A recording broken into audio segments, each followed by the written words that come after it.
Boa tarde a todos. Bem-vindos ao Museu Nacional de Arte Contemporânea. O meu nome é Adelaide Duarte, eu sou vice-presidente dos Amigos do Museu do Chiado, Museu Nacional de Arte Contemporânea, e, em primeiro lugar, dou-vos as boas-vindas a todos vós e agradeço particularmente à nossa diretora a possibilidade de nos permitir continuar a fazer este ciclo, neste caso dedicado às galerias, não é? Que designámos por Galerias com História. Esta sessão é a 13ª sessão, começou no ano passado, é um ciclo que sucede um anterior, que também organizámos, que considero que foi muito bem sucedido, que deu origem a uma publicação intitulada Diálogos de Colecionar. Eu faço menção a isso porque é nosso objetivo, correndo tudo dentro do expectável, fazermos o mesmo com este ciclo, ou seja, publicarmos, e por isso estas conversas são gravadas e depois editadas, transcritas, editadas e idealmente publicadas, é esse o nosso objetivo, e este é um contributo que os amigos fazem para dar a conhecer o papel que as galerias têm desempenhado em Portugal, sobretudo no último quartel, a partir do último quartel do século XX até esta parte. Como vos disse, esta é a 13ª sessão. Hoje temos aqui connosco o Miguel Nabinho e o Pedro Calapês. O Miguel Nabinho dispensa apresentações e o Pedro Calapês não menos. No entanto, o Miguel é galerista, não é? Como sabem, é uma galeria que em atividade desde há 24 anos. O Miguel depois irá ter a oportunidade de falar um bocadinho sobre o seu percurso. E o Pedro tem uma extensíssima carreira artística e tem a simpatia de ter aceito o convite de vir aqui ajudar ao discurso da Miguel Nabinho para que nós possamos conhecer de uma forma interessante aquilo que tem sido a trajetória do Miguel em favor dos artistas, em favor das artes plásticas no nosso país. Por isso, agradeço o convite, Obrigado. Agradeço a todos a vossa presença, casa cheia num dia como este, e pronto, a conversa é vossa, é livre, não há regras, excetas da boa educação, evidentemente, e no final, depois abre-se a conversa ao público para colocarem questões. Muito obrigada e a palavra é vossa. Obrigado. Então, acho que devias talvez apresentar-te. Eu sou Miguel Nabinho, eu tenho uma galeria, vai fazer agora em janeiro 25 anos. Pronto, estamos ativos desde essa altura. Temos tido um percurso, pronto, com a maior visibilidade possível. E é isso. Mas queres que eu conte um pouco a história da galeria? Eu posso contar a história da galeria. Há uma história que é interessante de saber, que as pessoas gostam de saber, que como é que te tornaste galerista? Porque tu tiveste outras atividades. Também. Então eu vou contar. E se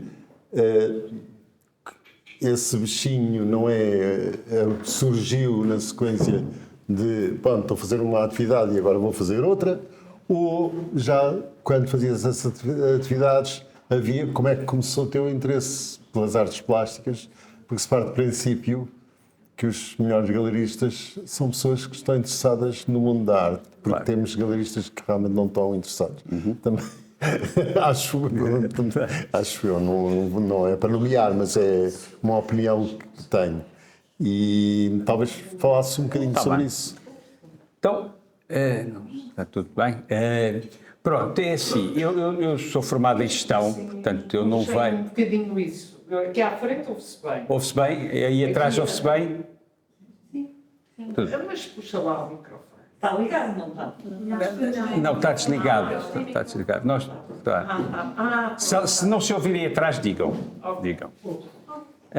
Pronto, é assim, eu sou formado em gestão, portanto eu não tenho formação na área das artes plásticas ou de qualquer arte em particular, apesar de, a determinada altura, ter frequentado aulas de arte contemporânea e de arte em geral no Arco. Tive como professores o Pedro Proença, o Rui Sanches, etc. Tenho o curso de fotografia do Arco também, mas a minha formação foi em gestão. Eu passei 5 anos, eu costumo dizer que fui o pior aluno do meu curso que se formou, porque eu não gostava muito do que estava a estudar, mas consegui levar o curso até ao fim. E depois o meu percurso, antes dos 30 anos de ter começado a galeria, foram várias coisas, mas eu sempre tive uma pulsão para me aproximar das artes.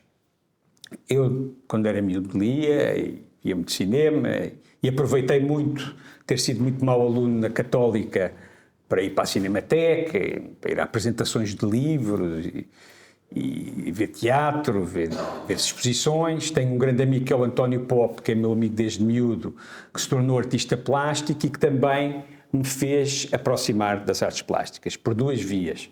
Pela via da visualização das obras, ou seja, eu viajava muito pela Europa e a gente ia a todos os museus, etc, etc, e também pela via de conhecer pessoas, porque eu saía à noite, como qualquer pessoa nova, não é? E não tenho nada também há pessoas com mais idade que também saem à noite, eu às vezes também saio, mas já não tanto como saía na altura, e conheci aí o Francisco Tropa, o Jorge Queiroz, uma série, até o João Queiroz também, uma série de artistas que me fizeram aproximar do mundo das artes. Então agora vou contar mesmo como é que as coisas aconteceram, que se calhar é a maneira mais fácil de explicar como é que eu cheguei a isto. A determinada altura, o Jorge Queiroz, ele estava a estudar em Nova Iorque arte. Eu era amigo dele e ele tinha pouco dinheiro, tinha lá umas bolsas e não sei o quê, mas aquilo era tudo muito reduzido e essa altura eu disse, se quiseres eu tento vender uns desenhos, não é? Porque o Jorge faz desenho, agora também faz pintura, mas na altura era só desenho, e para ver se arranjo dinheiro para ti, mas era uma coisa, eu não ganhava nada, pronto. E realmente durante o fim de semana vendi uma brutalidade, vendi para aí 50 desenhos ou uma coisa assim. Mas aonde? Cá? A pessoas, telefonava a pessoas. Cá? Em Lisboa. Isto é em Lisboa, pronto.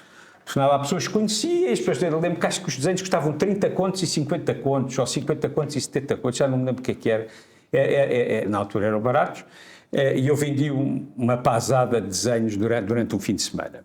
E dei-lhe o dinheiro, eu não tinha margem nenhuma, que não era para eu ganhar dinheiro, eu trabalhava noutras coisas, e ele deu-me 3 ou 4 desenhos, e assim foi, pronto. Mas foi uma coisa completamente singular, eu não estava a pensar que queria ser galerista, eu tive, já agora explico, eu trabalhei, antes de ser galerista, eu primeiro trabalhei na Custódio Cardoso Pereira, que era uma empresa que vendia instrumentos musicais e representava instrumentos musicais em Portugal. Depois tive uma experiência na Comunidade Europeia em Bruxelas, depois voltei a abrir uma empresa de sinalética e de impressão digital e depois tive 2 restaurantes, assim para ser de uma forma o mais reduzida possível. Há aqui uma coisa engraçada que é, estes restaurantes chamavam-se Bom Dia Lisboa e tinham uma livraria dentro. Eu era amigo do Hermínio Monteiro e falei com ele quando abri o restaurante. E ele disse, ele era um tipo, se calhar há aqui várias pessoas que o conheceram pessoalmente, e ele era um tipo incrível, foi uma perda enorme para a nossa literatura e principalmente para a poesia, era um tipo incrível, e ele disse, com certeza, vamos ter uma livraria dentro, e mais não sei o quê, e depois pôs-me em contacto com o Cesarini, que fez como é que se diz, handwritten, uma coisa do poema dele da pastelaria, que estava na parede e que estava nos individuais. Mais tarde esses individuais, que eram de papel, foram mudados e foi-me apresentado um poeta que ainda não era conhecido na altura, que era o Tolentino Mendonça, que se calhar um dia vai ser Papa, não sabemos, que era um tipo que estava mesmo a começar. Veio almoçar comigo, me tive envergonhado e disse, sim, eu também gostava e tal, não sei o quê, e escreveu um poema para o restaurante que ficou lá e que está, acho que no segundo livro dele. E pronto, depois os negócios não correram bem, portanto eu chego aos 30 anos bastante perdido, sem saber bem o que é que havia de fazer da minha vida, que os meus pais a pressionarem para ir trabalhar para um banco ou para uma companhia de seguros, não é? Mas no final dos restaurantes eu começo a galeria. Há ali duas pessoas, principalmente, que tiveram uma importância grande no princípio da galeria, que foi o Manuel Castro Caldas e o José Pedro Croft. O José Pedro Croft, a essa altura, comprei-lhe um desenho e ele disse que achava que eu devia abrir uma galeria. Eu disse, não estou nada a pensar nisso, não sei o quê. E ele acabou por falar com o galerista dele então, que era o Ulisses, e o Ulisses, através dele, pôs-me os trabalhos de 3 ou 4 artistas para eu vender em Lisboa, que era o Ângelo de Sousa, era o Zé Pedro Croft, era o Rui Sanches, com quem eu trabalho hoje em dia, e era o Rui Patacho. A par disso, eu nunca quis estar só a fazer intermediação, e aí foi o Manuel Castro Caldas que me apresentou uma série de artistas, como o Gustavo da Silva, o Jorge Molder, a Ana Jota, o Miguel Branco. Pronto, e eu tive imensa sorte, porque na altura o panorama artístico, o panorama galerístico não era tão sofisticado. Estamos em 2000. O panorama artístico não era sofisticado, de galerístico não era tão sofisticado como é agora. É sofisticado. Não sei. É sofisticado. Agora, não, pelo menos em termos de competição, não é? Eu acho que hoje em dia um miúdo que tenha a minha idade, que é a idade que eu tinha naquela altura, que era 30 anos, tem muito mais dificuldade de conseguir começar a trabalhar com artistas como o Ângelo de Sousa, o Zé Pedro Croft, o Miguel Branco, o Gustavo da Silva, o Jorge Molder, a Ana Jota. Portanto, são artistas que começaram logo na minha galeria. Eu calculo que hoje em dia deveria ser muito difícil conseguir começar um projeto galerístico com estes nomes. Pronto, eu não tinha espaço físico, eu comecei a vender em casa, vendia na minha sala, tinha as obras num quarto da minha casa, levava as pessoas lá e ia vendendo. E criavas acontecimentos. Pronto, era isso que eu ia falar também, que é, nessa altura, portanto, havia uma pressão nos restaurantes que estava a correr mal, não estavam a andar, eu estava pressionado para arranjar um trabalho mais fixo e com ordenado, mas a galeria, mas eu comecei a vender, eu achava sempre que, eu telefonava uns amigos e tal, e uns compravam, outros compravam, depois amigo de amigo, não sei o quê, mas eu pensei assim, isto depois acaba aqui, porque, acabam os amigos, acabam os clientes, e acabou-se. Mas percebi muito cedo que a compra de obras de arte é altamente viciante. E que as pessoas compram e voltam. Portanto, é uma adição. E nós temos aqui um grande colecionador que sabe bem do que é que eu estou a falar. Exatamente. Sabe bem do que é que eu estou a falar. Porque a paixão é tal, não é? Da parte pelo menos dos melhores colecionadores, e para mim os melhores colecionadores nem são os maiores colecionadores, são outras pessoas, e a pessoa que está aqui já agora, eu acho que é um dos melhores colecionadores portugueses, já agora digo o nome dele, é o Alberto Caetano. E está aqui também o Vítor, também, se calhar até estão mais, não sei. E pronto, e eu comecei a ver que havia repetição, que aquilo se sustentava claramente, que as coisas funcionavam. Havia um problema, é que durante os primeiros 5 ou 6 meses eu não tinha espaço expositivo, e eu não queria ser um dealer só, não queria só vender a arte e acabar por ali, queria ter um projeto. E então como é que eu resolvi? Eu resolvi que ia arranjar sítios onde estes artistas que trabalhavam comigo pusessem expor, como o Pedro estava agora a referir. E fiz exposições na Sala do Viado, que toda a gente aqui mais ou menos deve se lembrar bem, não é? Fiz a primeira exposição da galeria, é o Jorge Molder na Sala do Viado. Fizemos 2 na Sala do Viado, fizemos uma em minha casa, fizemos uma na galeria da Assírio, 2 na Assírio Alvim da Passos Manuel, porque eles tinham aquele espaço lá mais ao fundo que era de exposições. Fizemos na Sala Jorge Vieira, que era uma sala que não sei se ainda existe ou não, fisicamente há de existir, porque é que não veio abaixo, mas já não é uma galeria, que fazia parte do projeto da Expo. E foi isso. Fizemos uma exposição de Miguel Branco aí. Portanto, fizemos uma série de exposições, e durante 3 anos e meio foi assim que a galeria funcionou. É evidente que depois começou a ver o problema das feiras, não é? Que as feiras obrigam que nós tenhamos uma porta aberta para a rua, etc, etc. Mas eu fiz o Arco de Madrid antes de ainda ter a galeria aberta e antes de fazer antes de fazer o Arco de Lisboa. Não era Arco de Lisboa, na altura era a Feira de Lisboa, que era na Expo, vocês também se devem lembrar. Porque quando eu apareci, os outros galeristas não conseguiam enquadrar-me, não conseguiam perceber o que é que eu estava ali a fazer, ouviam falar do meu projeto e não facilitaram muito a vida. Não me deixavam entrar na Feira de Lisboa, e eu depois conheci a Rosina Gomes Baeza, que era a diretora então do Arco Madrid. Ela convidou-me para fazer um projeto, se quiser até posso contar, porque tem alguma graça, que tem o lado mais de comerciante, que foi, ela pediu para eu expor uns vídeos, um vídeo do Jorge Molder e outro do Augusto Alves da Silva, lá numas paredes do Arco. Eu fui a Madrid com a minha filha Salomé, que na altura devia ter pai 12 ou 13 anos. Fomos os dois de comboio e ela mostraram-nos lá os sítios, eram 2 paredes lá no pavilhão. E pronto, eu vi e disse, pá, porreiríssimo, um é projetado numa parede, outro é noutra, mas depois disse, pá, mas isto é uma luz desgraçada e os vídeos não se vão ver. E então pedi se podia construir paredes e fazer uma espécie de uma black box. E eles disseram, com certeza. Nós construímos, quando eu percebi, construímos agora as paredes, agora temos paredes cá para fora. Epá, será que posso pôr umas fotografias nas paredes cá para fora para vender? E eles disseram, com certeza, pronto, então deixaram também.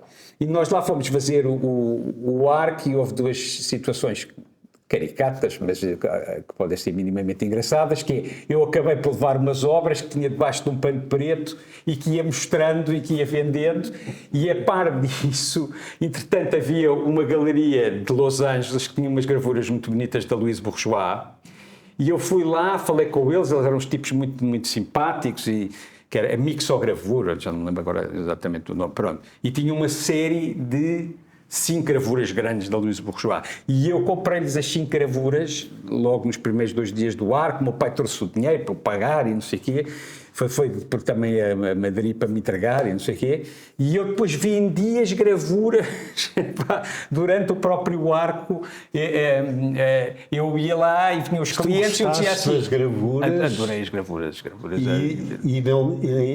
e aí é o que te define um pouco como galerista, porque as conseguiste vender logo, não as ficaste, quer dizer, se disseres assim, bem, daqui a 10 anos estiveste a desfrutá-las, tu não tiveste tempo para as desfrutar? Não tive tempo, eu fiquei com uma, mas foi tudo bem.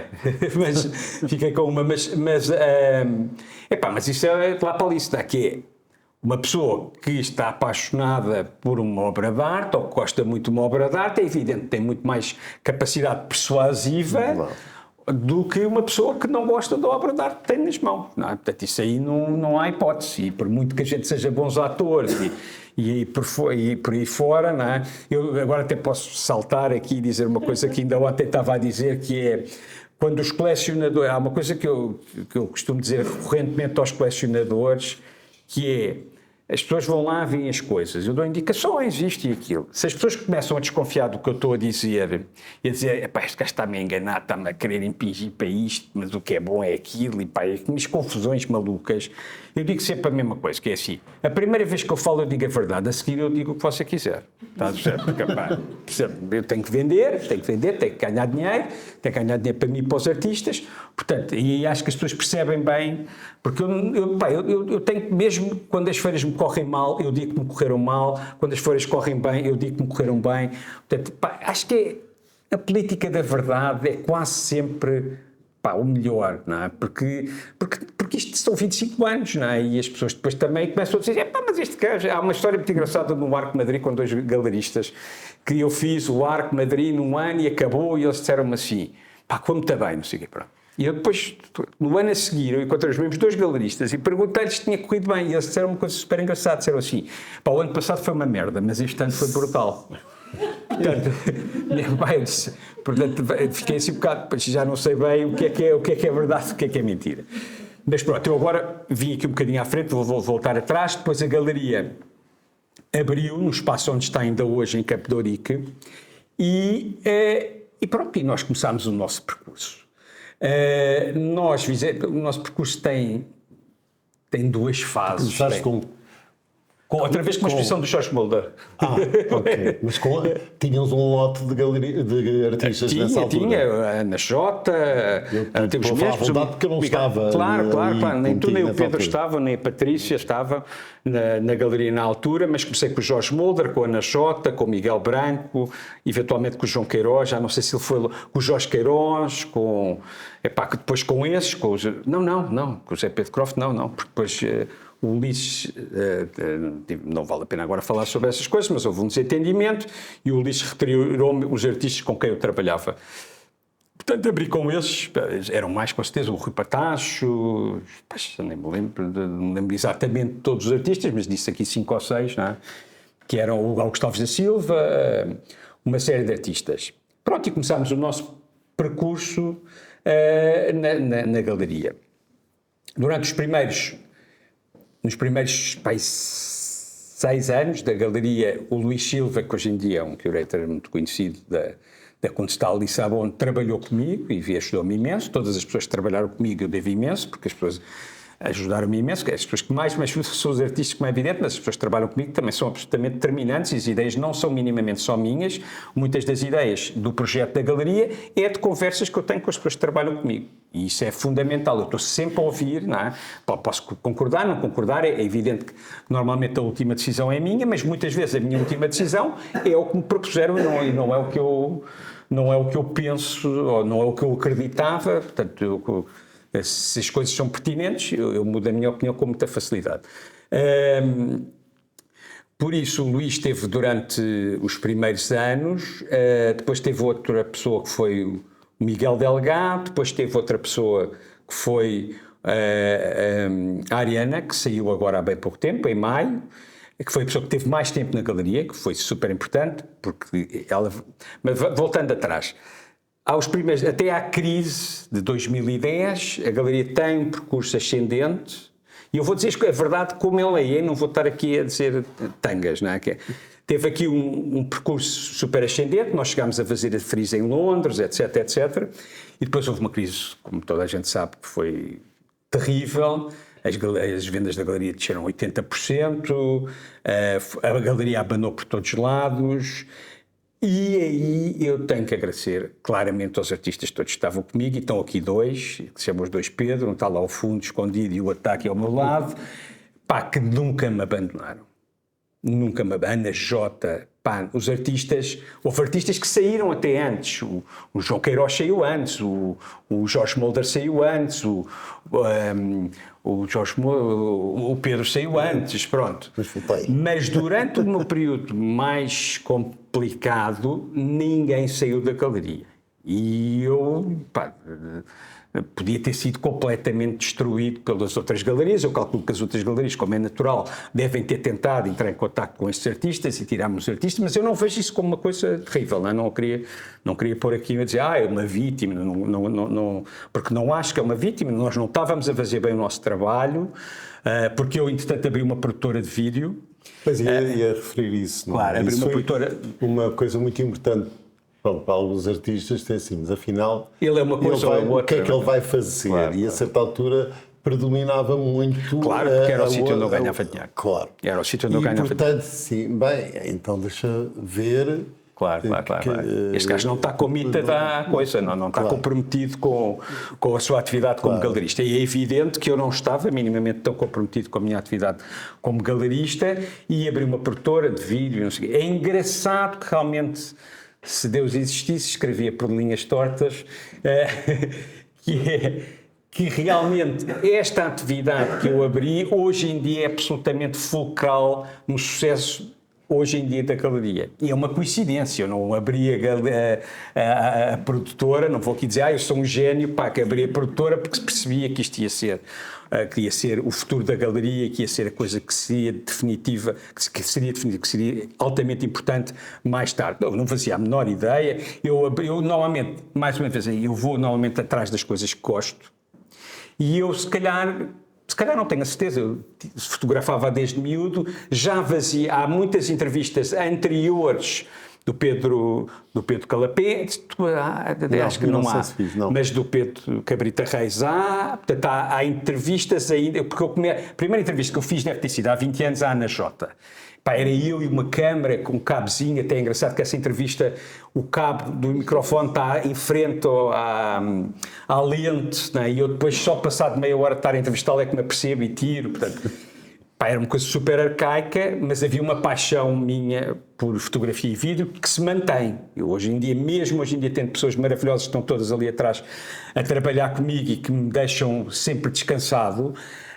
Elas também sabem que eu continuo a estudar todos os dias, porque eu sou um bocado tecnológico e continuo a estudar e a aprender e a saber dos programas, dos softwares, de como é que se fotografa, as últimas lentes que saíram, os drones, que o Pedro está sempre a abusar comigo por causa disso. Portanto, essa paixão não desapareceu ainda hoje. Mas pronto, a história é essa, e ali até 2000, se calhar 14, 15, já não me lembro exatamente, eu estive mais afastado da galeria, só que a determinada altura o mercado vira, eu começo a perceber que as coisas estão a correr melhor, e depois eu não consigo dizer exatamente quando é que estas coisas aconteceram, mas eu, a essa altura, percebo o trabalho todo de vídeo que já tinha sido feito para trás e o que estava a fazer, que finalmente as pessoas olhavam e viam. Os miúdos da ESBAL já viam, não é? Mas as pessoas, os colecionadores e as pessoas em geral não viam. Mas de repente eu começo a perceber que as pessoas ficam, vi o seu vídeo, vim cá porque vi o seu vídeo do Pedro, ou não sei o quê, e conheci isto, e não sei o quê. E começa a dominar de alguma maneira, sempre com prazer, não é? Sempre com prazer. Mas é engraçado, desculpa só. Claro, não, interrompa às vezes quiseres. É engraçado que, eu não sei quando é que tu começaste a desenvolver situar no tempo, as outras entrevistas. Mas eu acho que esse lado eclético que tu tens tens o mundo da galeria, mas o mundo também te interessa. E portanto, aí, a certa altura, começam a aparecer outras entrevistas com personalidades ligadas aos mais diversos campos, que, de certo modo, ou estranhamente, não estão desfasadas das entrevistas que isso foi verdade, isso, porque eu, quando comecei, tenho outro projeto, comecei há, sei lá, 5 anos, que se chama Que País é Este? São entrevistas com políticos ou pessoas que têm o critério é um bocado, ou é histórico ou é ideológico, ou seja, qual é que é a perspectiva que aquelas pessoas têm sobre a sociedade que nós vivemos hoje em dia. Nunca são sobre a espuma do tempo, nunca são sobre o orçamento de Estado, ou o que se está a passar agora, ou a guerra em Gaza em particular agora, ou na Ucrânia, ou as eleições nos Estados Unidos. É evidente que às vezes esses assuntos podem aparecer, mas não é como é que aquelas pessoas acham que a sociedade portuguesa, pelo menos, deveria estar organizada. E essas entrevistas apareceram também completamente por acaso. Deve ter sido um bocado antes da pandemia que eu conheci o Daniel Oliveira. O Daniel Oliveira não é o da SIC, que também trabalha na SIC, mas é o filho do Herberto Helder. Conheci-o remotamente, desafiei-o para fazer uma entrevista, comecei com ele, depois a seguir veio o Miguel Morgado, depois o Miguel Sousa Tavares, começo a perceber que as pessoas aceitavam. Eu era um desconhecido, como é evidente, pelo menos naquele meio, e as pessoas aceitavam, toda a gente aceitava. E continuamos, ainda ontem filmámos o Manuel Falcão, numa entrevista mais histórica, que eu acho que tem muita graça, porque é sobre os anos 80, muito ligada à música, porque ele é fundador do Blitz e depois também fundador do Independente, e antes já trabalhava nessa área. Por isso continuo sempre com curiosidade a fazer coisas e com imenso prazer. E o que acontece é que, a determinada altura, todo aquele pacote que eu tinha construído ao longo dos anos, eu começo a perceber que davam bastante notoriedade à galeria e que traziam notoriedade aos artistas, traziam vendas e vamos lá ver, o que é uma galeria? Uma galeria tem duas coisas fundamentais: divulgar os artistas e vender. Acho que não sei, se calhar há outras coisas que as galerias fazem, mas essencialmente eu acho que é isto: é ter capacidade de que o trabalho dos artistas chegue ao maior número de pessoas possível e às pessoas também certas, e fazer dinheiro para a galeria e para os artistas. Não é? Como é que se te põe a ti a questão dos artistas? Por exemplo, sentido? Não é só há os artistas. O que tu escolhes são os artistas que tu gostas. Pronto. Não tens a ideia de tenho que ter aqui um grupo, uma parte de jovens artistas, porque estes que estão a começar e eu posso agarrá-los. Quer dizer, dá um panorama de como é que... Claro. Porque há um momento que tu dizes, eu deixa a tua parte, assim, eu tenho os melhores galeristas, os melhores artistas portugueses. É verdade, já disseste isto várias vezes, sim, não é? Sim. Porquê é que dizes, não é? Porquê é que eu acho que tenho os melhores artistas portugueses? Não, há uma parte factual, porque realmente vocês são... Eu tenho, dos 7 ou 8 melhores artistas portugueses, eu devo ter 4 ou 5, não é? Pá, são os meus olhos, mas não são só os meus olhos, são os olhos dos museus, são os olhos da comunidade internacional, são os olhos dos colecionadores. Portanto, enfim, vamos lá ver, o que é que faz um artista, uma carreira de um artista andar para a frente ou não, e o que é que faz no limite até um artista valorizar-se ou não? É se o artista fica na história da arte numa determinada altura, numa determinada região ou no mundo inteiro. Não. Isto é o que faz, porque senão as coisas passadas 100 anos têm só aquele valor decorativo, que são aqueles quadros que nós vemos nos antiquários e custam 200 euros, 300 euros, porque já ninguém sabe que aquele artista não ficou na história da arte. O que é bom ou não é uma coisa muito mais complexa, mas o que define a progressão de um artista, tanto em termos de valor artístico como em termos de valor monetário, é isto, não é? É isto. Mas, por exemplo, o Mário Teixeira da Silva, que já não está cá entre nós, era uma pessoa que andava por todo lado, não só em Portugal, como também no estrangeiro, e ia procurar. E uma característica, a galeria dele sempre apresentou artistas bons ao seu olhar, e como o seu olhar era bom, eu acho que era uma das pessoas que eu peço imensa desculpa, o Mário, eu, a determinada altura não me dei muito bem com ele, mas no fim da vida dava-nos muito bem, mas eu não tenho essa perspectiva. Deixa-me só claro, eu estou a falar do modo geral, do que eu sabia, várias vezes falava com ele, eu expus numa coletiva nos anos 80 com ele, depois nunca vi expor com ele, podia-se ter proporcionado, mas não quis, não é, outros caminhos. Mas o que se via é que o facto de ele apanhar alguns artistas que estavam no início e uma grande porcentagem acertou. Pessoas que não eram, ou eram relativamente pouco conhecidos, e ele ia lá e falava com eles e conseguia trazê-los cá. De facto, a coleção dele não... Porque ele tem um outro lado, que ele era colecionador, claro. Não é? E, portanto, há um lado de ver para também adquirir para si, não é? Portanto, usava isso lá. Portanto, também gostava de vender e também vendia. E tinha as suas peculiaridades nas suas vendas. Eu vou-te dizer o que é que eu acho sobre isso. De qualquer modo, ele centrava-se. E como que, se virmos os artistas portugueses todos passaram por lá, passaram no início e depois vão-se embora.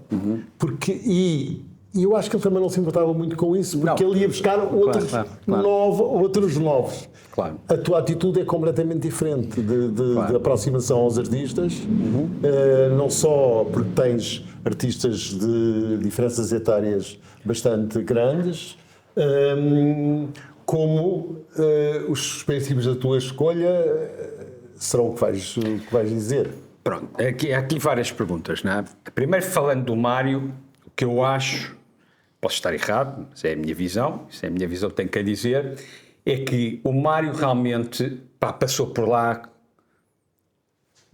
Por acaso, os três artistas que estão aqui, acho que nenhum teve uma grande relação com a galeria, mas o que eu acho em relação ao Mário é que o Mário entrou numa altura em que não havia praticamente concorrência. Tinhas uma 111 que estava preocupado com o tipo de coisas, claro. E tinha artistas mega estabelecidos e não sei o quê, e o Mário começa da mesma maneira que eu, não é? Acho que num apartamento na António Costa de Aguiar, não é? Pronto, fora um tipo de Braga e não sei o quê, mas coisa extraordinária, um tipo apaixonado, e começa a ver o que é que se passa, não é? E começa a perceber que há ali uma data de tipos extraordinários que não têm onde cair mortos, não é? Porque a 111 não tinha lugar na altura para dar a estes artistas, a esta nova geração que estava a aparecer. Há uma pessoa que também é importante, que é a Alda Cortês, mas pronto, mas isso é um bocadinho depois. Mas o que eu acho é que a única coisa que é um mistério ou que é óbvia é que a partir do momento em que em 2000, porque se vocês repararem, quase todas as grandes galerias contemporâneas aparecem entre 97 e 2003. A Vera Cortês, a Cristina Guerra, que já tinha a cesar com o Manuel Santos, a Filomena Soares, o Pedro Cera, eu, não queria dizer que sou uma grande galeria, mas eu...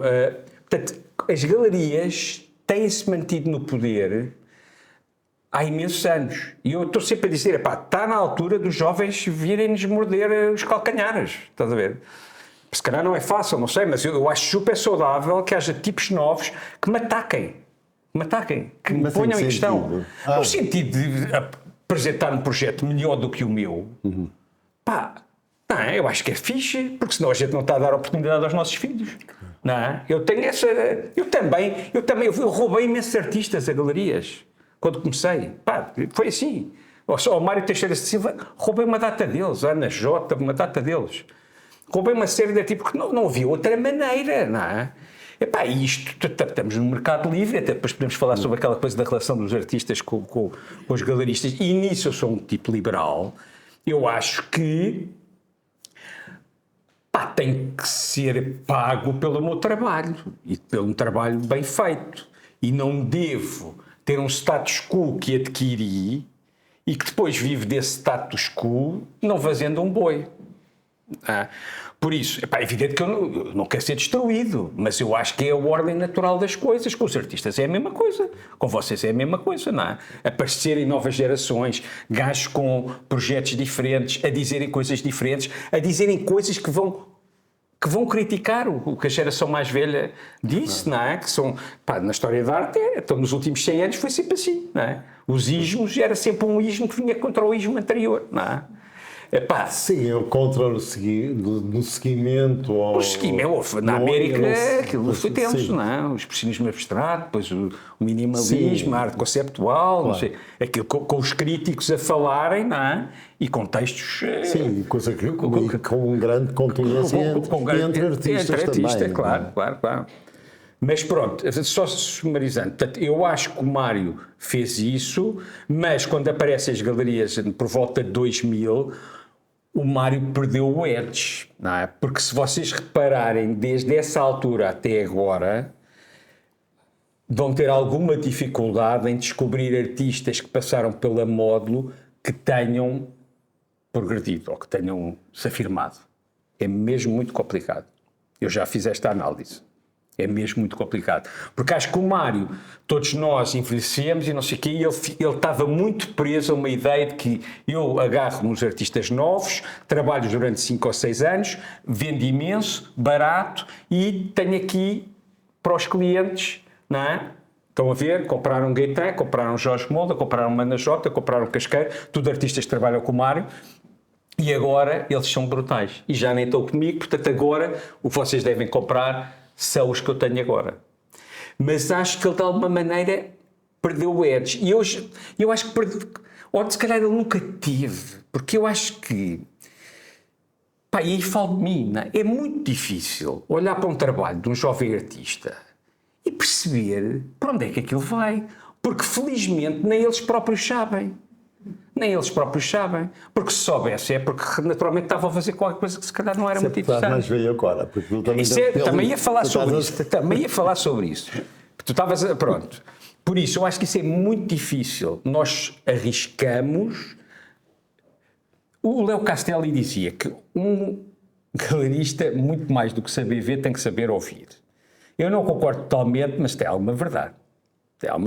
É evidente que eu estou atento também aos sinais, não é do mercado. O mercado toma nas tintas. É aos sinais das instituições e de pessoas que sabem mais sobre arte do que eu, que conhecem mais, que conhecem melhor o panorama internacional. Eu vejo o que vocês artistas também olham, não é? Claro. Pronto, e portanto eu não sou ingênuo nisso.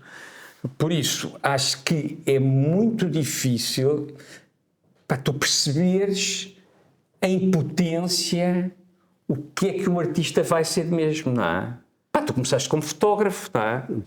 Trabalhaste no exército, não é? Na Marinha. Que é comum ao Pedro que está lá atrás, também esteve no exército. Mas, sei lá, se calhar as pessoas, o Pedro Cabrita Reis, que está lá atrás, Nós isto não, temos opções. não é uma inconfidência isto, disse-me a mim a determinada altura que uma das primeiras pessoas que lhe comprou um quadro foi o Pedro Casqueiro, porque o Pedro Casqueiro na altura, nos anos 80, era uma vedeta. Sem dúvida. Até o Alberto escreveu um poema sobre o Pedro Eu vi Casqueiro. a primeira exposição, Pronto. e eu era mais velho do que E ele. o Pedro Cabrita Reis na altura Eu vi não a era exposição ainda... do Pedro Casqueiro e fui-lhe dar os parabéns. Pronto, quer dizer, claro. pronto. Eram maravilhosos aqueles quadros todos, e eu continuo a achar que são, mas agora isso não é uma discussão para aqui. Em relação a artistas jovens e artistas mais velhos, é exatamente, o Brad Pitt outro dia estava a dizer I'm old, eu já não aguento isto, eu já não sei. Eu também estou a ficar velho, pá, eu já tenho, se for fazer 53 anos para a semana, 53, não, 55, desculpa. Já me estou a roubar 2 anos. E eu comecei com artistas que eram mais novos, 25 anos, não é? Eu tinha menos 25 anos e vocês também tinham todos. E a gente começou a trabalhar também com o Canoilas, com o Bruno Pacheco, com o Jorge Queiroz. Pronto, e as pessoas às vezes dizem, agora tu vais fazer jovens artistas. Epá, eu já fiz. Eu agora quero acompanhar os artistas que estão comigo. Não é? Epá, se calhar também é preguiça. Se calhar também é preguiça. Já não tenho pachorra, já estou mais velho, se calhar estou muito mais interessado em ir vendo os artistas com quem eu trabalho vão desenvolvendo do que estar a tentar perceber o que é que se está a passar exatamente, etc, etc. Mas a galeria é engraçada, há uma coisa muito engraçada, que é pela política de comunicação que nós fazemos. A galeria tem um público mega jovem e vocês sabem que nas inaugurações aquilo está apinhado de pessoas com 20 anos. Por isso, pá, e há outra coisa que é, os artistas, pá, têm que ser apoiados a vida toda. Não é? Pá, os artistas de 50, de 60, de 70 anos têm que continuar a ser apoiados, têm que continuar a ter pessoas a trabalhar para eles. Isto não é sempre para ir buscar atrás. Agora é o trabalho das galerias mais pequenas e as que ainda nem começaram, ir buscar os artistas mais novos e levá-los por aí fora, não é? Eu acho que é um fenómeno um pouco que está a acontecer paralelamente. Como sabes, abriram há imensos espaços paralelos, não é? Há imensos, sim. É? Portanto, Project Space e coisas assim, que geralmente são geridos pelos próprios artistas. Exatamente. Não se percebe se isso vai mudar o panorama da atuação das galerias, porque eles, de certo modo, vão começar também a vender por si próprios, Claro, não é? claro. E até que ponto o galerista vai ter os seus dias contados ou não. Se tiver, também já não vou para novo, portanto está tudo bem, está tudo bem. Eu não acho que a atividade de um galerista, eu já disse isto várias vezes, seja assim uma coisa tão importante. Pá, eu acho que é uma oportunidade oportunista, que é uma atividade que tem um lado oportunista, pá, mas que serve, não é? Serve, também não vou aqui autodestruir, porque acho que não é pertinente, não por motivos de me estar a defender, mas porque acho mesmo que os galeristas têm importância, mas eu não acho, eu acho que, pá, que os tipos importantes nisto são os artistas, pá, não tenho dúvida nenhuma. Os artistas viveriam claramente sem os galeristas. Claro. Os galeristas não viveriam sem os artistas. E isso é muito claro na minha cabeça. Até porque, como estavas a dizer, eu tenho interesse em imensa coisa. Claro. Imensa coisa. Portanto, eu acho sempre que tenho que ter capacidade, pá, se for necessário, de me reinventar. É evidente que eu não estou aqui nada a dizer que vou sair de galerista, porque eu gosto imenso, mas se isto explodir tudo, epá, ainda para ter uma família grande, pá, eu tenho que me safar. De uma maneira ou de outra, não é? E queria deixar claro, não acho que a atividade de galeristas seja uma coisa, até porque a ideia de galerista é uma coisa do século XIX, ao princípio do século XX, o Kahnweiler, que era o galerista do Picasso, e já há uns gajos no impressionismo, não sei o quê. Mas é uma atividade recente, não é? Antigamente, pá, era uma ligação entre os artistas e o clero e a burguesia e não sei o quê. Claro, com certeza que devia haver uns intermediadores, uns tipos que diziam aos Médici, olha, agora tem atenção àquele, ou tem atenção a... mas a atividade do galerista é uma coisa que tem 150 anos, não é? E se calhar só vai ter 200, ou se calhar só vai ter 160, ou se calhar vai ter 500. Os artistas, como há aí quase que um paralelo com certa contemporaneidade, aí esses artistas mais conhecidos quase que eram assalariados dos papas e dos reis e também tinham zangas e também mudavam de país. Mudavam de país, olha o Leonardo da Vinci, olha o Poussin, portanto, havia uma necessidade de quem estava a pedir coisas a um artista de o dominar em termos em termos de subsistência, também porque lhes pagava, não é? Porque... É evidente que as sociedades ricas são sempre as sociedades que têm os melhores artistas, não é? Porque têm possibilidades de ir para além dos gastos só no que é básico, não é? Agora, uma sociedade sem artistas é uma sociedade muito triste, não é? Pá, nem sei bem o que é que isso será. E como se vê, as pessoas... Há uma coisa super importante em relação aos colecionadores, que é, os colecionadores, para mim, às vezes os colecionadores são os galeristas maus da fita, às vezes são os colecionadores. E queria dizer aqui uma coisa importante em relação aos colecionadores. Os colecionadores são altamente apaixonados. Aquilo é o seu hobby e aquilo é uma paixão desgraçada, e não estou aqui porque estou a 2 colecionadores, eu já disse também mais do que uma vez, são viciadíssimos, pá, e eu acho, isto é uma coisa mais do foro psicológico, que eu acho que os colecionadores vão ali viver qualquer coisa da sua infância, de eventualmente terem gostado de ter sido artistas, ou terem um fascínio por qualquer coisa que é menos palpável, pronto. E isso é fascinante, eu acredito imenso, até o Berardo, não é? O Berardo comprou-me 2 exposições há muitos anos, e eu tive com ele 3 ou 4 vezes, e ele os olhos dele brilhavam. Uma vez estava lá um vídeo da Jemima Stell, e ele era 1 hora, ele viu aquilo, sentou-se, ficou ali a olhar durante 1 hora. Por isso, há pessoas vigaristas, há pessoas más, há pessoas de tudo, em qualquer área, não é? Sim. Agora, há uma coisa comum nos colecionadores, uma paixão desgraçada. Depois, se calhar, no estrangeiro, há uns gajos que têm uns fundos de investimento e que mandam os gajos comprar e não sei o quê. Mas em Portugal, como o mercado é tão pequenino e tão débil, que as pessoas...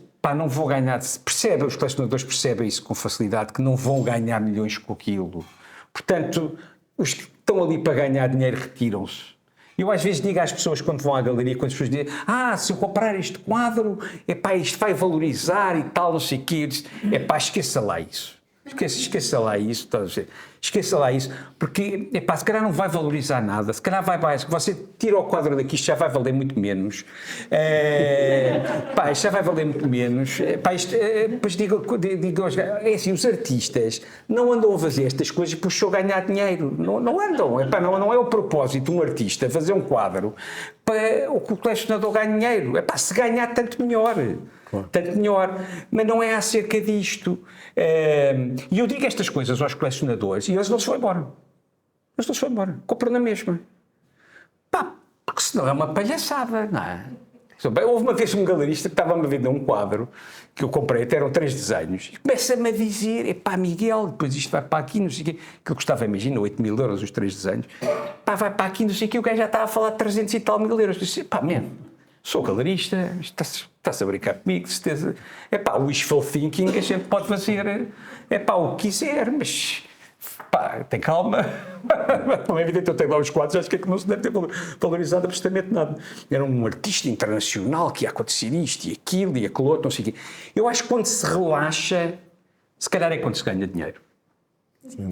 Eu acho que quando se relaxa é que se calhar aí a coisa corre melhor. Porque se estás na tensão, a gente quando está sob tensão, até nos acidentes de carro, não sei o quê, temos muito mais facilidade em errar. Quando estamos sob tensão. Portanto, se uma pessoa relaxar, acho que as coisas correm melhor. Eu não estou a dizer que sou um gajo mega relaxado, não. Eu também sou um gajo muito nervoso, como toda a gente, não. Mas eu acho que quando tu fazes as coisas com paixão e com Epá, e sem ganância, não, sem ganância, a vida corre melhor. E isso acho que passa-se com os artistas, passa-se com os galeristas, passa-se com os colecionadores, passa-se com as pessoas todas em geral. Como é que tu te situas relativamente aos diferentes lobbies? Sabes que há lobbies de colecionadores, não é? De tal modo que algumas coleções são todas muito iguais, não é? Há os lobbies também dos intermediários, destes curators, como abriram não sei quantas escolas de curators, agora há uma inflação de curators e uma coisa inconcebível para mim, não sei se é pela minha idade também, mas de facto uma pessoa faz uma expressão individual e precisa de um curator para orientar a sua expressão individual. Acho um bocadinho, quer dizer, se é uma expressão coletiva, pronto, é a ideia de um curador que resolveu juntar aquelas pessoas e tem uma ideia. Agora, numa expressão individual, uma pessoa tem a sua ideia e pode pedir um texto a um amigo para escrever, mas não vai orientar o seu trabalho para mim. Então, não iria orientar o seu trabalho com um curador. Por acaso tu não tens, eu não tenho... Eu ia perguntar quantos curators é que foram utilizados nos últimos 5 anos nas exposições que eu faço. Ia-te dar os parabéns por causa disso. Não tenho curators porque eu acredito que os artistas fazem o seu melhor e acho que essas peças de arte são passivistas e são passivistas na maior parte das vezes com o mínimo de informação possível. Claro. E as pessoas depois vão vendo e vendo e vendo e vão aprendendo as linguagens e isso é que é o desfruto de ver arte, não é? Claro. Isso é que é coisa boa. Tu vais e vês a minha mãe, como eu, também não percebia nada de arte. Mas como eu sou galerista, já este aqui gosto muito e tal, e este não sei o quê. Porque começa a ver, porque vê.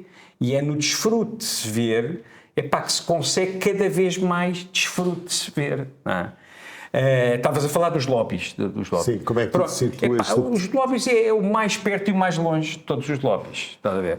O lobby único que tem mesmo força sobre mim são os meus filhos, esses, para comprar cromos, essas coisas aí, eu vejo-me aflito para dizer que não é? Porque senão há uma tempestade em minha casa e sou insultado de manhã à noite. Mas, se tu cais na esparrela de te meteres num lobby... depois o lobby deixa de ter poder, não sei o quê. Eu tenho o meu lobby. Eu faço um lobby, não é? Que é tentar vender os vossos quadros e divulgá-los. Eu almoço, ainda hoje almocei com o diretor do museu. Eu almoço, tá? Ainda não tenho dúvida, claro que sim. Eu sou próximo do diretor da Gulbenkian, do diretor de Serralves, dos diretores todos. Mas não ando... E não tem... também depois tem sempre a ver com personalidades, não é? Eu não tenho muita pachorra para estar em lobby e há outros galeristas que são muito melhores do que eu nisso. E eu sinto que isso algumas vezes é uma fraqueza minha. É uma fraqueza minha. Mas já tem sempre que perceber quais são as nossas fraquezas e as nossas coisas que têm mais qualidade. E temos que nos agarrar... porque a gente não consegue lutar muito contra o que somos, não é? Claro. Não consegues lutar muito contra o que és. Portanto, se agora eu vou ser um lobbyista e vou estar sempre a beber champanhe e vou a todas as inaugurações e estou lá, pim. Eu ia ficar tristíssimo, ia ser uma grande seca e se calhar não ia fazer bem o trabalho, porque eu não tenho paciência para... está ali aquele, agora vou lá e vou correr e falo com aquele e agora vou correr aqui. É uma desvantagem. Mas pronto, faço outras coisas. Porque normalmente nós somos péssimos à maior parte das coisas. E depois temos uma ou outra, nós somos mais ou menos.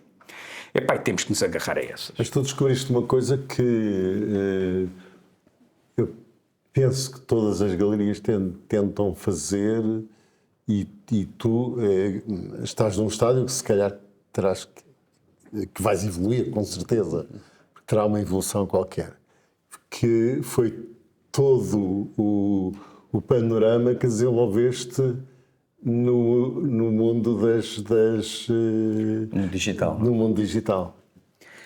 Sim, pronto, eu gosto Eu gosto de fazer o pipeline todo, eu gosto de tirar a fotografia, eu gosto de escrever o texto que depois posto, eu gosto de tratar a fotografia, eu gosto de filmar, fazer o filme, eu gosto de editar o filme, eu gosto da maneira como os grafismos são postos. Eu sou apaixonado por isso, gosto imenso. Mas eu tenho verificado que as obras que o que estás a vender deu um salto. Gigante, com certeza, porque... Qual é o porquê disso? Quer dizer, porque é que as pessoas se conseguem substituir ao ato de ver, não é? Que é o acto primordial, quer dizer, do apaixonado da pintura, não é? Vamos lá ver. Aqui... Quer dizer, ou tu tens uma outra classe de colecionadores que basta pegar no telefone, ver imagem e assim... Miguel, guarda-me este. Como eu já fui tão atacado por causa disso, tenho a resposta na ponta da língua, não é? Que é porque fui atacado e eu questionei-me a mim, tentei perceber o que é que se passou. O que é que eu acho em relação a isto? Eu acho que há sempre intermediação. E lembra-te, quando tinhas 20, 30 anos, como é que tu vias arte? Não era nos livros? Sim, de facto. Antes de conseguires começar a ir ao estrangeiro? Sim, é verdade. Era. E como é que as impressões eram boas? Aquilo era. Não, era umas dominantezinhas de amarelo, umas dominantezinhas de amarelo, de verde e de magenta. Eu tenho uma coleção que veio da. Ou seja, a da minha mãe, intermediação. que era a preto e branco, não é? Pronto, era o preto e branco. Giou-se a preto e branco e não sei o quê. Giou-se a preto e branco, eu também os vi assim, claro. Mas não valeu a pena teres conseguido vê-los. Com certeza. Pronto. Então a resposta está dada. Há sempre intermediação. É evidente que a obra de arte ao vivo é outra coisa. Mas a gente tem que conseguir que as pessoas venham ver a obra de arte ao vivo. É evidente que eu vou ao museu, mas antes eu vi uma data de livros.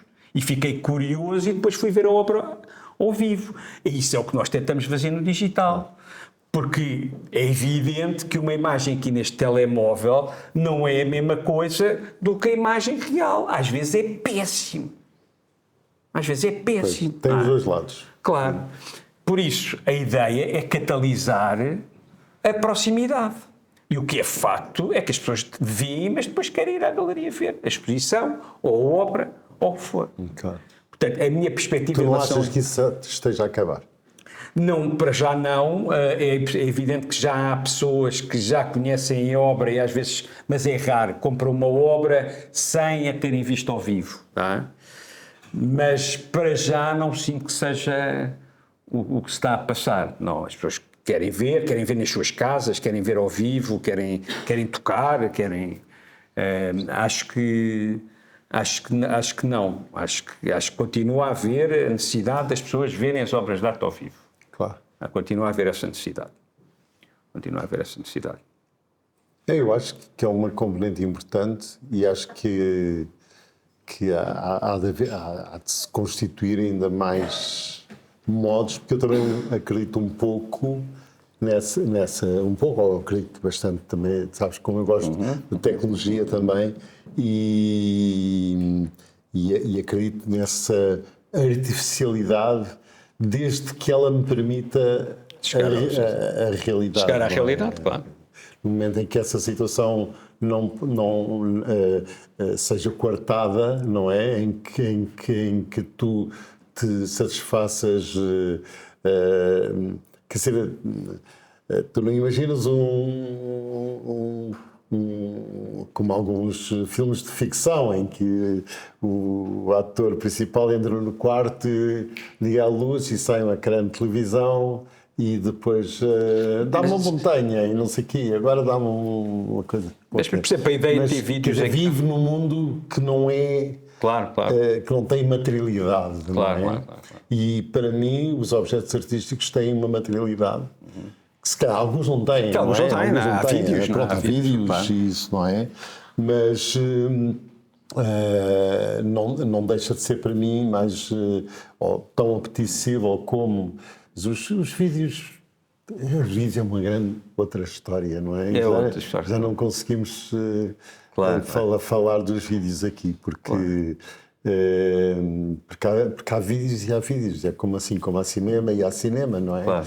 E tu vês o problema que está aqui envolvido, ou que eu queria puxar aqui, é este atração pela medianidade, pelo aquilo que é sofrível, como se fosse um expoente que, por exemplo, que se traduz agora, por exemplo, na cidade de Lisboa, entrou uma coisa completamente popular e eu acho que as pessoas têm todos os direitos de querer pintar paredes, não é?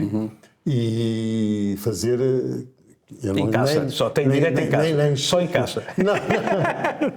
Nem lhe chamo pinturas murais, mas há um fenómeno associado a essas imagens que, se calhar, algumas vêm preencher uma parede que realmente era muito feia e acabaram por a transformar numa outra coisa qualquer, mas transformaram esses objetos.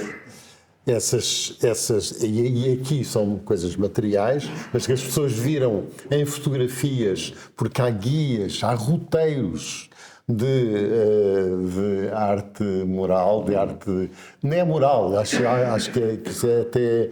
É chamar. É considerar mal os verdadeiros artistas morais.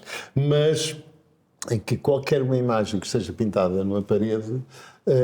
Há livros sobre isso e há pessoas que discorrem, quer dizer, já te contei que no meu ateliê há há uma parede dessas. Tem um mural e eu tenho um tuk-tuk de 15 em 15 para minutos. ali para mostrar o mural. Eu às vezes fico um pouco a ouvir o que é o discurso daquele curador, não é? Daquele que está ali, ou daquele crítico de arte, e o que é que ele debita sobre aquilo. E as pessoas ficam completamente de boca abertas.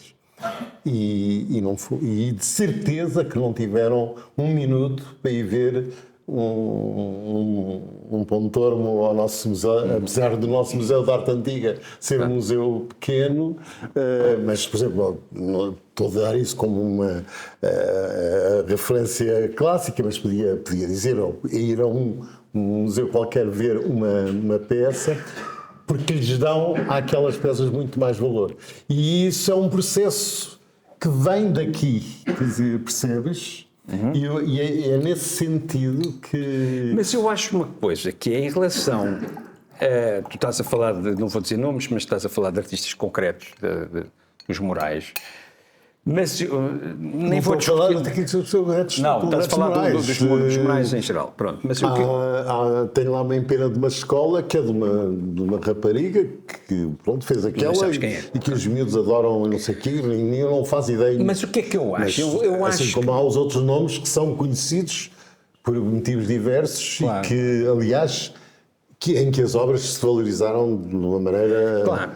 E se valorizaram não só monetariamente, como ao nível de uma estrutura de presidentes de Câmara que adoram determinadas intervenções desse género, claro. Não é?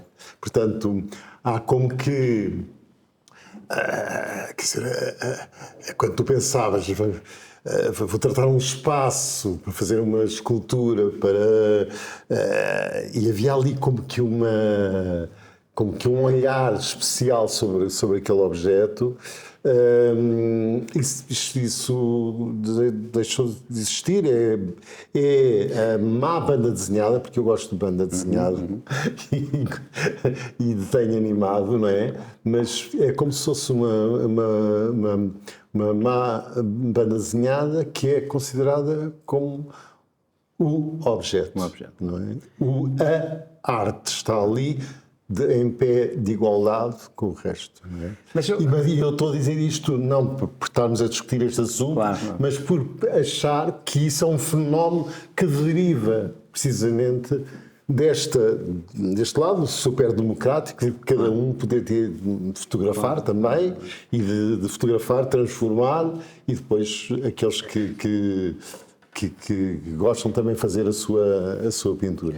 O que é que eu acho, eu acho que quanto mais pessoas virem esses murais, mais pessoas vendo, a essa altura vão equacionar-se sobre aquilo e com mais facilidade começam a ver outras coisas.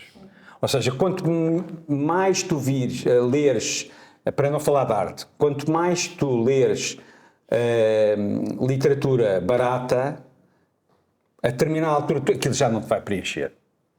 E tu depois tens que ir ao Proust, ou ao Joyce, percebes? E eu acho que... sim. Espero que não é sim, com toda a tá, gente. pois. Não é com toda a gente. Há mesmo pessoas que continuam só a ler a literatura de cordel.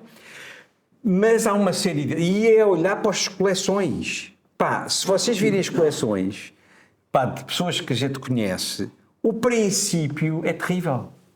Claro. Portanto, eu acho que quanto mais as pessoas até publicidade, vejam imagens, pensem sobre as imagens, vejam o que é que as imagens querem dizer. A história do século XX e até um pouco do século XXI dentro das artes está pejada de tipos que foram buscar as coisas à publicidade.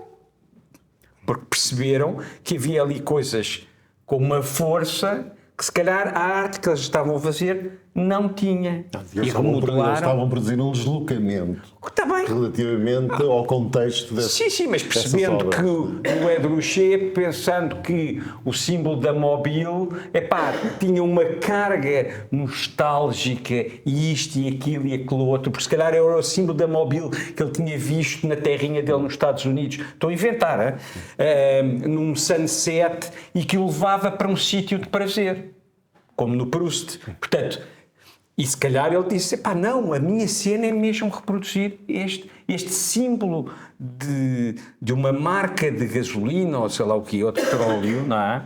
Tem uma carga emocional dentro de mim absolutamente extraordinária. Vocês estão sempre a fazer isto, não é? Mesmo quando não se percebem. Por isso, eu aí sou otimista e acho que quanto mais as pessoas virem, mais curiosas vão ficar, estás a perceber? E com mais facilidade vão chegar a coisas mais sofisticadas.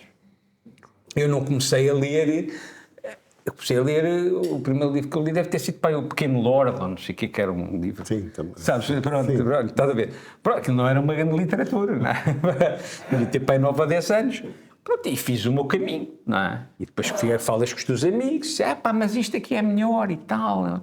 Eu li uns livros de um gajo que era o Jeffrey Archer, que era um inglês que tinha sido membro do Parlamento, umas histórias de intriga, não sei se sabes, ninguém deve saber quem é o Jeffrey Archer. É um gajo de intriga política e espiões e não sei o quê, estás a ver? Mas depois tu disse, pronto, depois começa a ler uma coisa melhor e outra melhor, pensei, mas o Jeffrey Archer era uma grande porcaria. Então, mas na altura, quando eu li, adorei. Por isso, eu acredito que em relação à arte é a mesma coisa. É a mesma coisa. Uma coisa que é muito boa em ti é de facto, que é muito motivadora para quem trabalha contigo e que sabe que pode discutir as coisas muito francamente contigo. Por um lado, e esse lado, claro. Podemos dizer, não, desculpa lá, confrontar. Não acredito nada daquilo que estás a dizer. Claro. E por outro lado... Às vezes nem eu acredito. Quer dizer, tu seres muito otimista e fazeres mountain bike.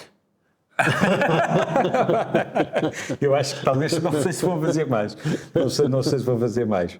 Não sei se vou fazer mais. Eu acredito imenso que as relações têm que ser orgânicas e que têm que ser... não podem ser impostas, não podem ser impostas. E com os artistas é a mesma coisa,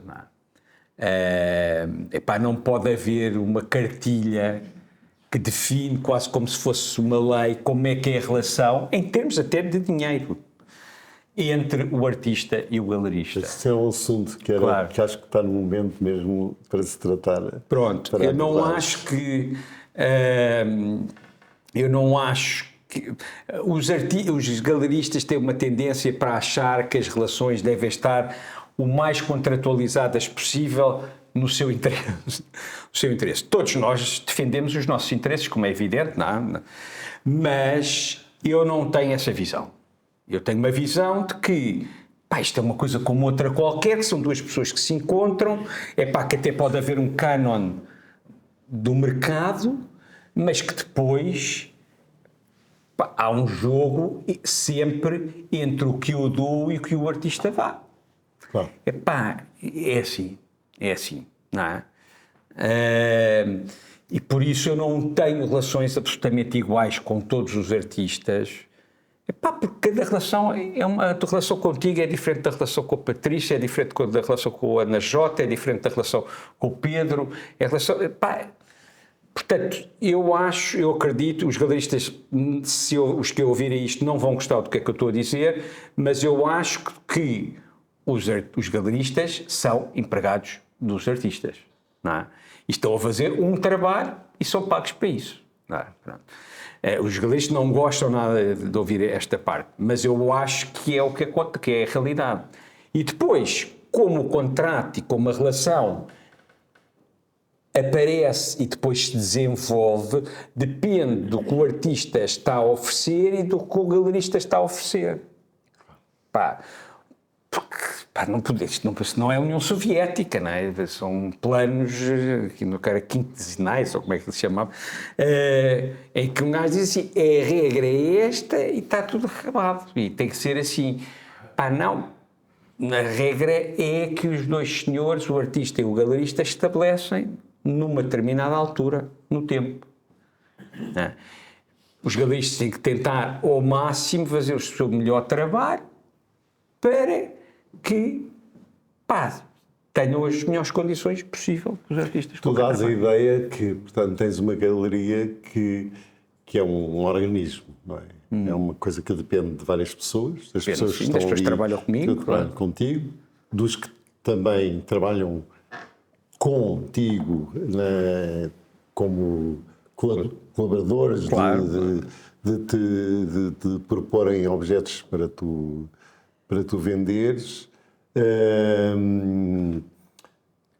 E qual é a tua... Quer dizer, tu não estás... Estavas a dizer que tinhas 55 anos, não te enganaste a dizer 57? Não tenho 50, vou fazer 55 para a semana. Pronto, ótimo. Sim. Mas como é que tu vês... Como é que vês a tua continuação? Ou como é que ser pistas para o futuro? Pronto. Quer dizer, pistas para o futuro no teu trabalho, no trabalho com os artistas, é como for acontecendo, ou a situação vai mudando e irá sempre mudando, porque há pessoas que entram, que saem, que voltam. As minhas decisões são muito sincrónicas. Eu acho que o nível de variáveis que o futuro tem é tal, estás a perceber, que sempre que um gajo planeia qualquer coisa, é raríssimas vezes que aquilo seja cumprido, porque o futuro é tão imprevisível. Nós sabemos isso muito bem. É tão imprevisível. Portanto, eu tomo decisões, normalmente, muito no curto prazo. Eu não estou a pensar, e aí, como é que vai ser a galeria daqui a 10 anos? Eu sei lá como é que vai ser a galeria daqui a 10 anos. Eu acho que isso dá-te uma dinâmica... Eu não acredito. Eu vejo as pessoas a fazer grandes plays, agora estrategicamente, meto-me aqui pela direita e depois ali à frente vou conseguir. Eu acho que a melhor estratégia é essa. A palavra era essa, estratégia? Sim. A estratégia é tentar fazer o melhor possível o que nós, todos dentro da galeria, sabemos fazer. Isso, e com o máximo prazer possível. E as pessoas que trabalham comigo sabem que isto é verdade. Com o máximo prazer possível. Porque eu acredito imenso, que as pessoas quando estão a trabalhar só porque têm de trabalhar para ganhar o dinheiro para receber ao fim do mês, não vão dar o máximo. Sempre a aprender, sempre a fazer coisas novas, sempre a descobrir caminhos novos, sempre a mudar outra vez as coisas, a reposicionar-te, a fazer as coisas novas, percebes? E não ter muito medo, não ter muito medo, porque a gente só vive uma vez e não, estas coisas depois não correm assim tão mal. Como é aquela frase que é... Já não sei de quem é que é a quantidade de coisas que nós sofremos que não se realizaram. Claro. Não é? É um escritor qualquer que eu agora não lembro o que é. Quantidade, acho que não sei se é do Mark Twain. Não pode estar a pensar nisso. Quantidade de coisas que a gente sofre todos os dias que nunca se concretizam. Isto agora já parece uma coisa de autoajuda. Não, mas é como se... Não, mas é como se dos artistas plásticos tu tens 50 ideias e tens que escolher. E tens, inevitavelmente, que escolher podes fazer 5 ao mesmo tempo, não podes fazer 50 ao mesmo tempo. Não podes fazer isso. Quer dizer, é para desenvolver a profundidade. Portanto, tens as opções que ou ficam para depois ou nunca se vão realizar, mas nunca as vais chorar. Exatamente. Os brasileiros dizem que o campeonato do mundo, que eles é assim, eles estão durante, aquilo é de 4 em 4 anos, eles estão durante 4 anos convencidos que vão ganhar, pá, e sempre super felizes, e depois se ganham ainda ficam mais felizes. Se perdem, começam a pensar que passado 4 anos já estão... E que nós estamos durante os 4 anos a achar que vamos perder e depois perdemos. Mas, pá, não sei, eu acho que as coisas normalmente... A gente dá sempre maior valência à hipótese. Tens 10 cenários do que pode acontecer, nós damos sempre maior valência, porque somos animais, somos primatas, e somos predadores, portanto a gente tem sempre uma tendência para querer preservar para nós e para a nossa família um território e uma capacidade de viver, não é? E como tal, estamos sempre a tentar antecipar os medos, não é? Que devem vir dos nossos bichos, quando nós éramos, da selva, e não sei o que. Estamos sempre a tentar antever, porque a gente nunca se pode esquecer que somos animais. Nosso cérebro Sim, eu acho que sim. Nós somos vaidosos, somos de família, porque somos primatas, mas antes de mais somos predadores, não é? Somos tipos que tentam preservar do melhor possível, através da alimentação, no básico, não sei o quê, a sua família.